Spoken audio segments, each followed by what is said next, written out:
Welcome back, and we are going to have a really great episode today. What we're going to talk about is some tips and tricks with the Harvest Right small freeze dryer.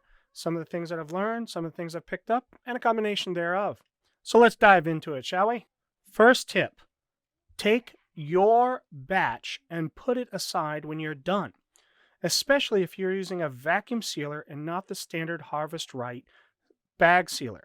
With the vacuum sealer, sharp objects such as food, bones, things that you may have missed may have penetrated the mylar, but it does not become apparent immediately when you're done with the product. So take your batch and put it aside. When you begin a new batch, take your old batch, label it, and put it away appropriately. This allows you to see any imperfections or punctures in the Mylar bag, and you can immediately address it instead of waiting 3 years down the line and needing an emergency food supply and you don't have it. Tip number 2, make sure that your oxygen absorbers are placed over the food and not just on the edge. Because if you put your oxygen absorber in a place in your bag not next to the food, what's going to happen is it's going to do absolutely nothing. Your food is not going to have its oxygen removed, and you're going to have a bad batch. The next tip is to place a towel or rag underneath the main chamber above the LCD panel if you have a small edition. The medium and large, it doesn't matter because they're above. The reason why is that there are many reports that water will get into the LCD screen and break it. So therefore, during just the defrost process, put a towel in between the main door and the main body of the machine.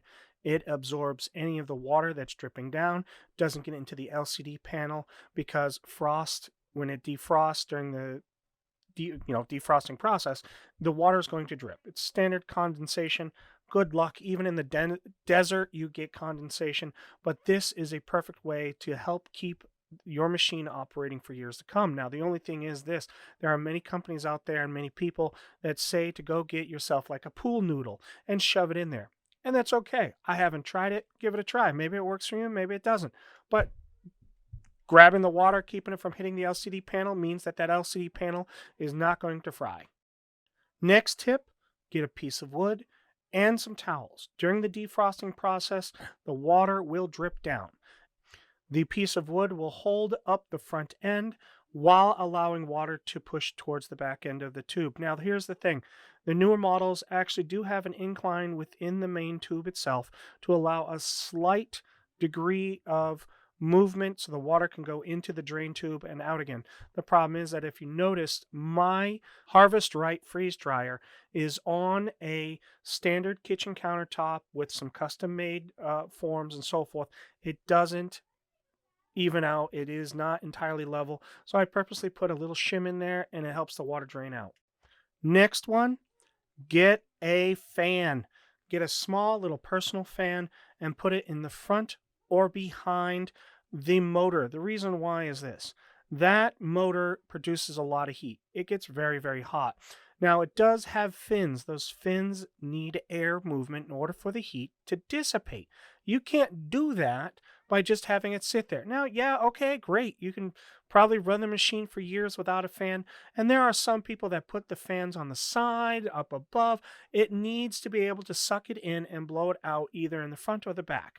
The fins are designed with a large surface area. And if you know anything about thermodynamics and the transfer of energy, as much surface area as possible needs to be exposed to the moving air. So go to Walmart, go to Target, go to whoever you want, get a small personal fan. And what I did in my situation is that I got a small splitter.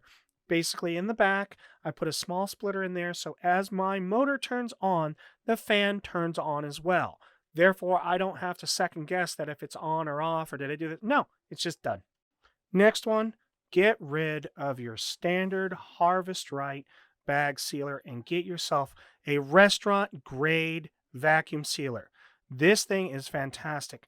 It really sucks down and produces a 30-pound per square inch vacuum on the food.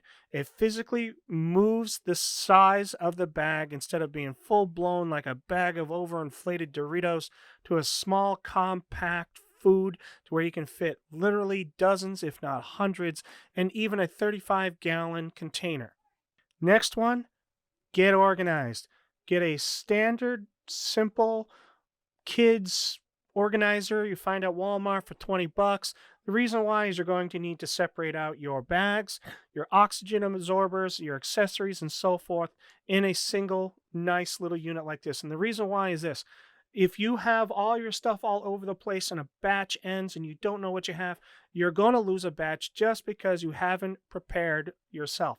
So get organized, have all the stuff on the side, have it clean, have it ready to go, and you will not have a shortage of bags, oxygen absorbers, or even scissors. The next one, get a dedicated electrical circuit. I have a small, so it only needs 15 amps, and the medium and the large require a dedicated 20 amp. But even then, I took a old circuit that was dedicated for my workbench and repurposed it for the freeze dryer. And this helps understand what your true wattage is, so you're not having to mix and match, or you can even get a kilowatt device and plug it in. Next tip, clean and inspect your trays every time. The reason why is you never know if a chafe or a short circuit or something has happened. And I've seen multiple people burn out their tray and their heaters because they did not inspect them. Clean, wipe down all the surfaces, get as much water out there because you never know what one stinky freeze dry turned into another strawberry smelling like an onion.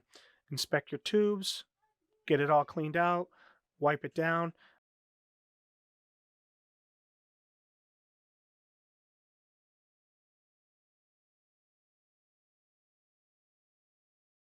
A really big tip that you should be aware of is when you are putting your trays back in, to put your wire on top.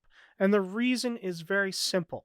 As condensate begins to adhere to the side of the inside of the tube, it may adhere to the wires. And you don't want chafing. You don't want your wires to break. You don't want to snap, a short. You don't want to lose your batch.